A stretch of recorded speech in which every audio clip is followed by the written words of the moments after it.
I picked this girl up. I asked for sex, and she said no. And I stabbed her and put her in a snowbank. The girl he picked up had a name, Mary Schlais, 25 years old, an artist with paint still on her hands, fluent in 4 languages, on her way to a gallery show in Chicago. She had her whole life in front of her. He took all of it. I'm hoping for justice for my sister. Her brother had waited 50 years to say that. The man who took her, Jon Miller, would describe what he'd done like he was recalling the weather. Asked what kind of person could do such a thing, he answered for himself. Maybe I'm cold. I think I am cold-blooded. Maybe I have no feelings. It took 50 years to put him in a courtroom for it.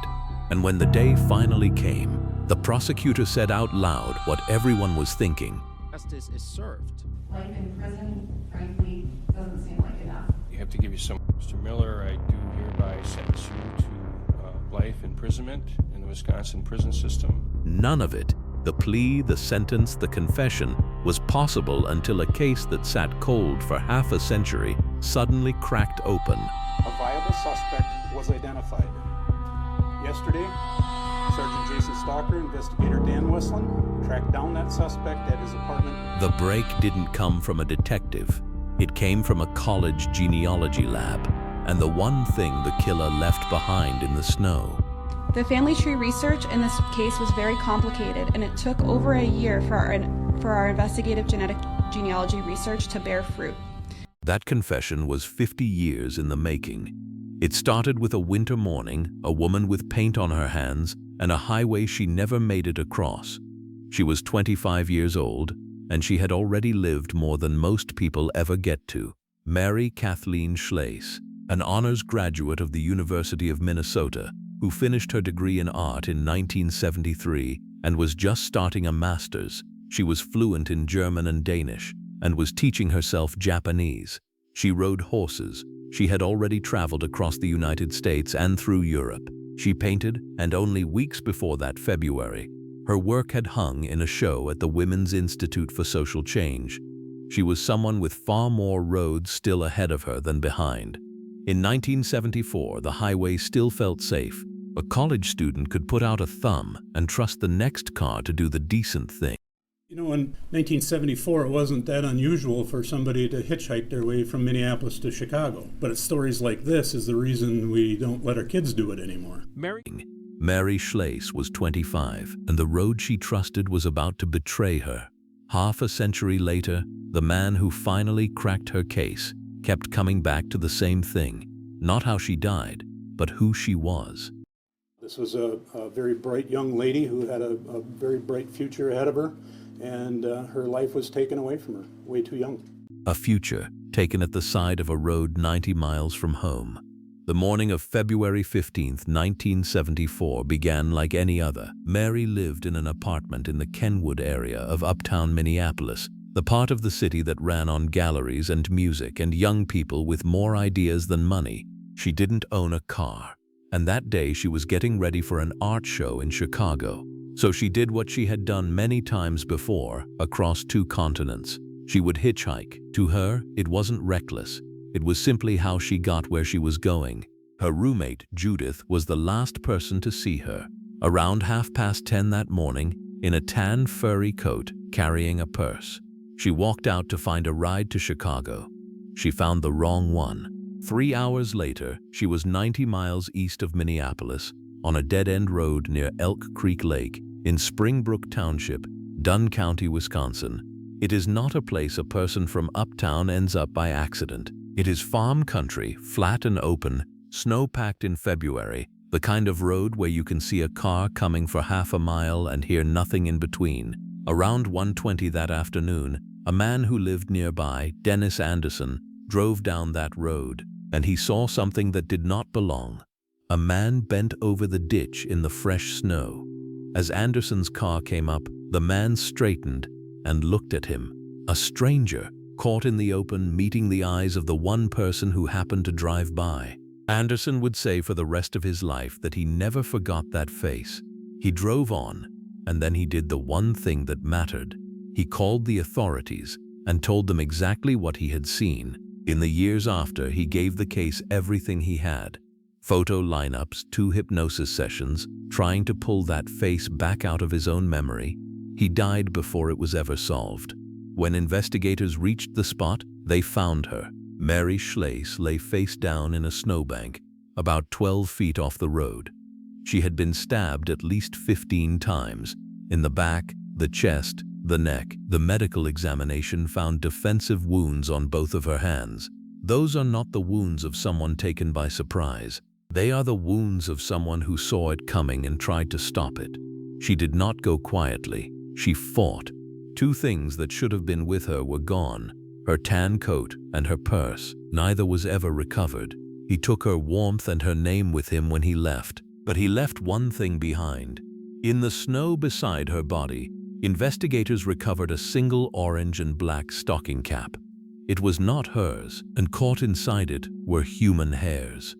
In a different decade, that hat would have been the whole case. In February of 1974, it was almost nothing. There was no DNA science yet, none. The most a lab could do with those hairs was put them under a microscope and compare them to a suspect's, if a suspect ever appeared. So they did the only thing they could. They bagged it, they labeled it, they locked it away in an evidence room, and there it stayed. One piece of evidence found at the crime scene was a stocking hat.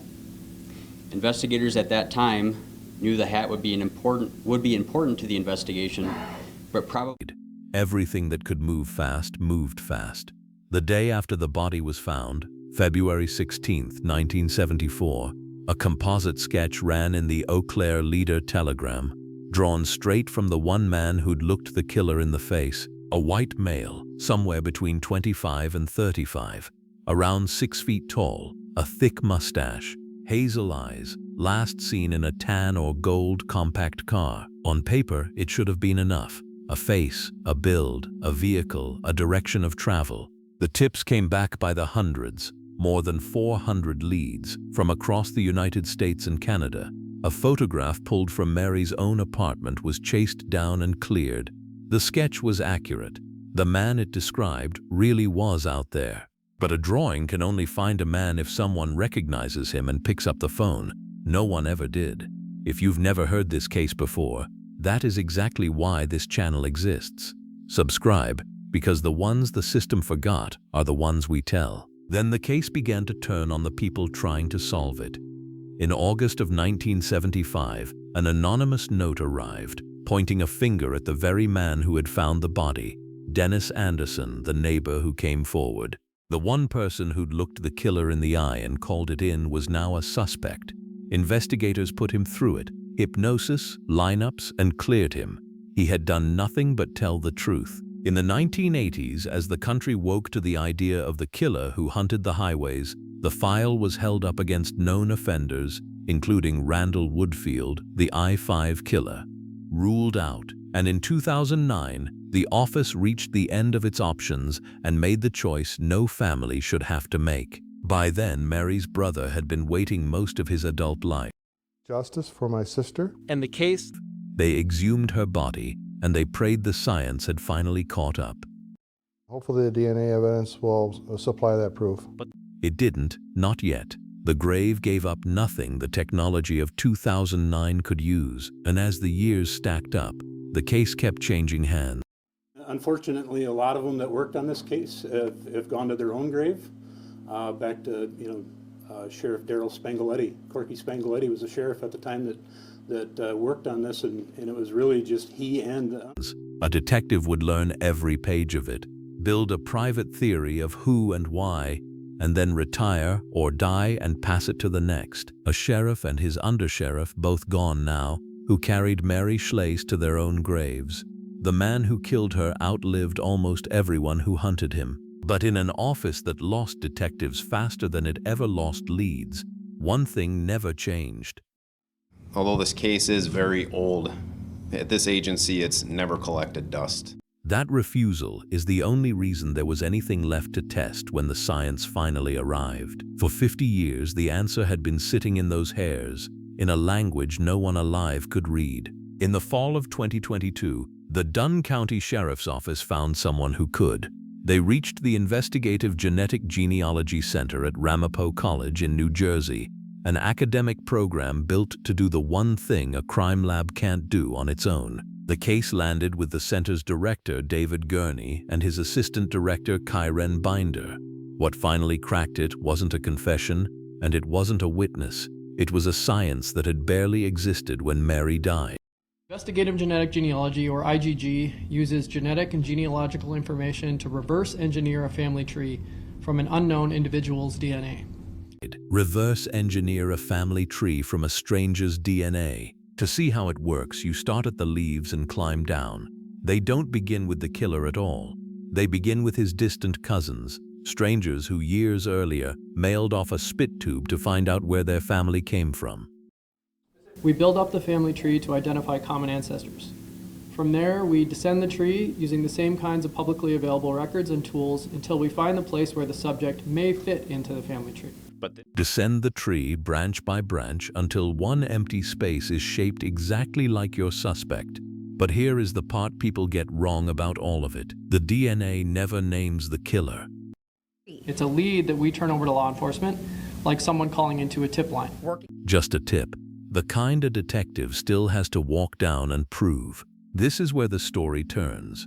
And if you're not subscribed yet, the next chapter is exactly why you should be. Hit subscribe. We don't stop at the arrest, and the people who do this for a living don't undersell what it is. It's certainly the most powerful tool that's been developed since DNA came on the scene in the late 1980s, but it doesn't operate on its own. The most powerful tool since DNA itself. But a tool still needs a hand to swing it, and this case was about to fight back. When the first match came back, the case looked almost easy. Build the tree back a few generations, fill the gap, and you have your man. That's what Binder thought too. This looks like a highly solvable case because you only have to build the family tree back of that person a few generations to figure out what their relationship is to the subject profile that we're researching.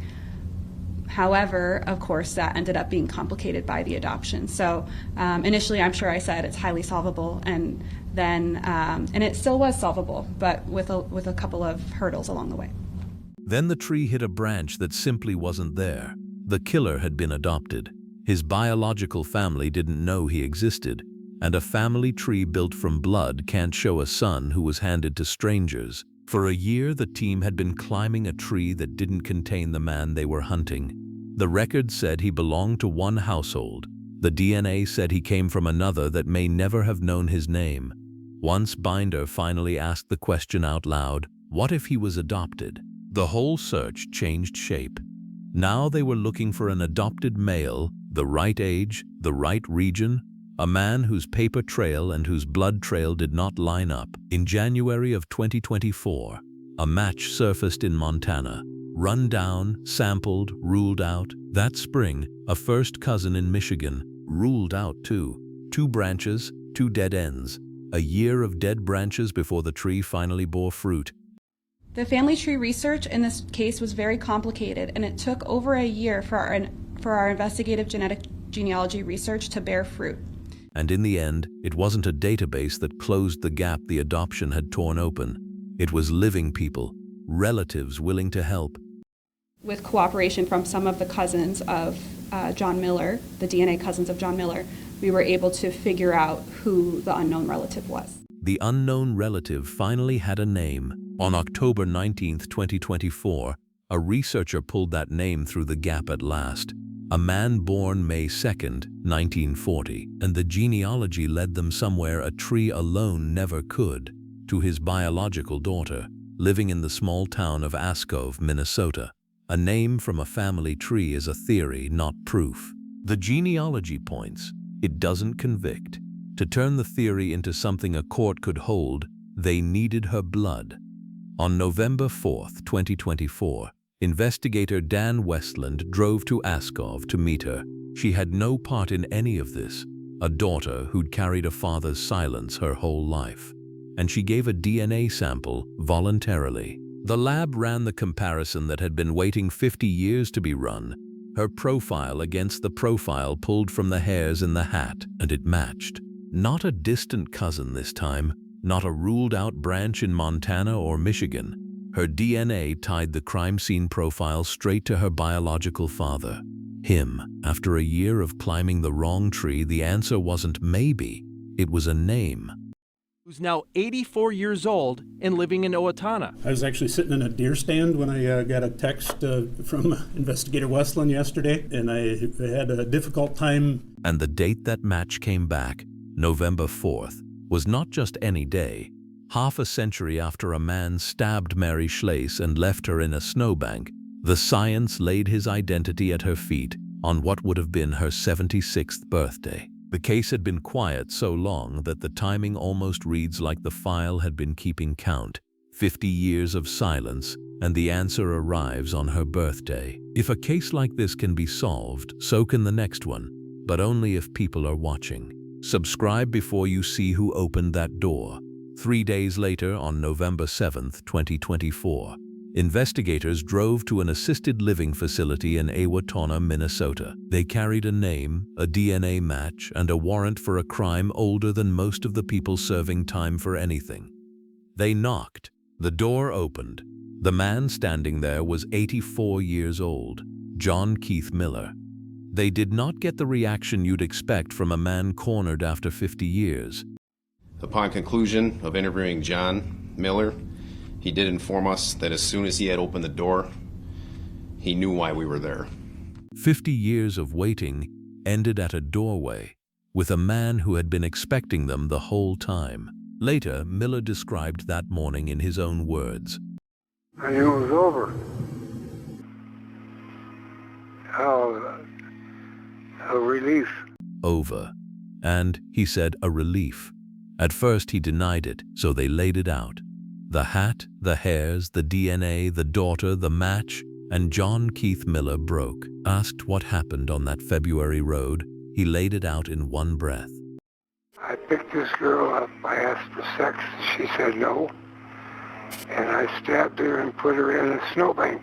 No rage in his voice, no struggle to remember, just the order of events. When the reporter pressed on what he felt in that moment, his answer went somewhere colder. Maybe I have no feelings, I have no idea. No feelings, no idea, half a century, and that was all that was there. In the interview room, investigators slid a photograph across the table, the black cap pulled from the snow in 1974. My stocking cap. That's your stocking cap? Looks like it.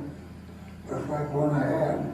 When investigators confronted him about Schlais's murder, he went a step further. He confessed. All right, I did. I put her in a snowbank. She bent over, and I reached up, got a knife, and just hit her once, and I can't move it. It looked like one he had. It still carried his DNA. 50 years on, by his own account, he had nearly not gotten away with it at all. Some car blew up behind me, and I thought I was caught. The next day in the newspaper, a guy described my car, but it wasn't my car. And I figured I got away with it. The witness had the car wrong, and in that one mistake, Miller found 50 years of certainty that no one would ever come. The reporter asked him why the killing never haunted him. He thought about it and answered his own question. Maybe I'm cold. I think I am cold. He said it twice, cold, as if naming it settled something. And that is the reason this case sat cold, until now. The sheriff who finally caught him offered a strange thought about the man. It's had to have been on his mind almost every day. You would think anybody with a conscience, it would. I think he was done fighting it, personally. Half a century of looking over his shoulder. By the end, he didn't even fight it. This was not his first violence. According to court records, Miller had been cycling through prisons since he was barely an adult, 2 forgery convictions at the St. Cloud Reformatory at the turn of the 1960s, a robbery in Arizona in the mid-60s, and in California, petty theft and an armed robbery in which, Per that record, he threatened a store clerk with a loaded gun. He was released from San Quentin on May 5, 1972. He murdered Mary less than 2 years later. The man she trusted enough to climb into a car with had been free for under 24 months, and the violence reached into his own home. The woman who married him remembers exactly what he was capable of. He dragged me down. I can't have you. Nobody's gonna have you. The man who said that to his wife is the man who pulled over for hitchhiking girls. Asked what kind of man he really was, she didn't reach for a diagnosis. She reached for what she'd lived. I think he was just, I think he was angry with the world itself, and then he wanted to take it out on anybody and anything, you know. Anybody and anything. After the murder, he moved on. Minnesota, a stretch in Louisiana, a DUI in the 90s. He grew old, and in all those years, his DNA never once entered a law enforcement database. That is the quiet engine of the whole story.